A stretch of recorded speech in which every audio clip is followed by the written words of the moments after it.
Hi there, it's Stacey Harding with another edition of Hourglass Insights. Say, I wanted to ask you a question. Do you consider yourself to be a person of faith? And if so, what do you have faith in? How did you get your faith?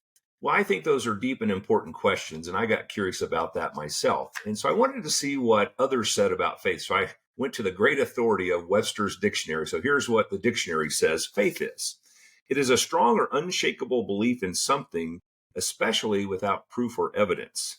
It goes further to say that it is confidence or trust in a person or thing, a belief that is not based on proof.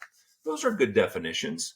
I also found an old Hebrew scripture that maybe says it a little more clearly for us, and it says this: Now faith is the assurance of things hoped for, the conviction of things not seen.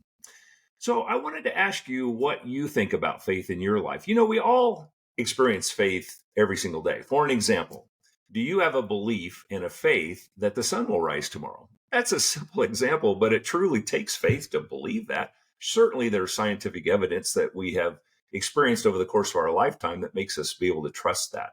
But what about all the other things that are important to you about faith? Can you trust it? Can you trust the future, for an example? Do you have faith that the future in your life and in this universe is going to be good?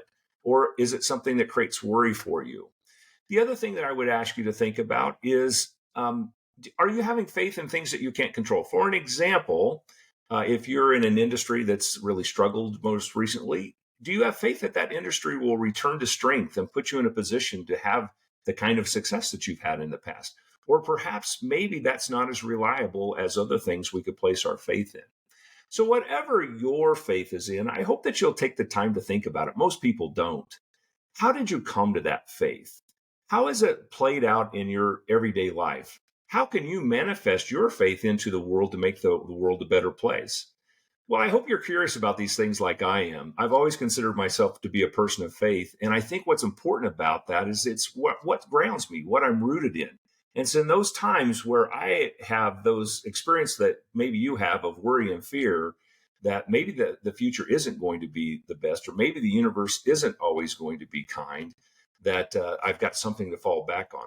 Whether your faith is in God or it's not, or it's in a universe that somehow planets don't crash into each other, and so somehow it works and it doesn't destroy our planet.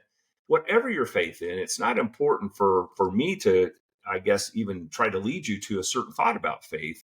But what do you think your faith is based on? The answers are inside you if you'll just take the time to consider it. Well, I love talking about these intellectual and heart issues like faith. If you're a person that would desire to learn more about that, let's chat. Give me a call. I'd love to chat. Thanks for watching, and I'll see you next time. Have a great day.